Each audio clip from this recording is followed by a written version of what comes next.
Hey, everyone! Welcome to the Finaccurate YouTube channel. I'm excited to be here with you today to discuss a crucial topic for business owners: financial statement fraud. Now, you might be thinking, fraud? That could never happen to me or my business. But the truth is, it can happen to anyone. And when it does, it can be a devastating blow to your company's reputation and financial stability. But don't worry, we're here to help. In this video, we'll cover everything you need to know about financial statement fraud and how to protect your business from it. Meet Sarah. She owns a small business and has worked tirelessly to build it up over the years.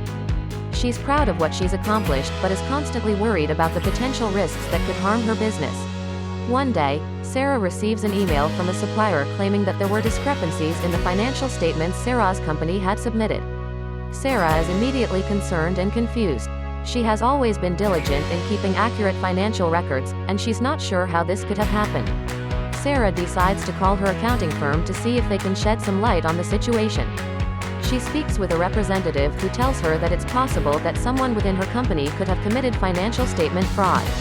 Financial statement fraud is when someone intentionally misrepresents or omits information in financial statements to deceive stakeholders about a company's financial health.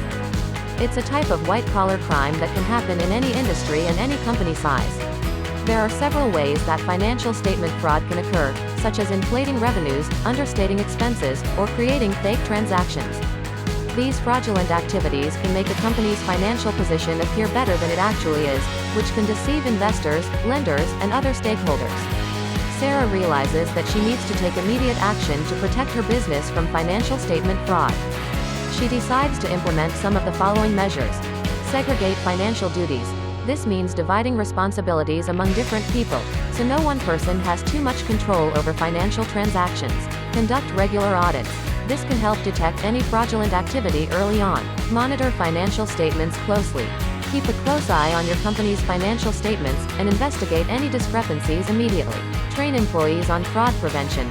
Make sure your employees know how to spot potential fraudulent activity and how to report it. Sarah implements these measures and is happy to report that her company has been protected from financial statement fraud. She's also grateful for the resources and support she received from Finaccurate to help her navigate this challenging situation. Remember, financial statement fraud can happen to anyone, but by taking preventative measures, you can protect your business and your reputation. If you want more information on how to protect your business, check out the resources in the description below. Thanks for watching, and we'll see you in the next video.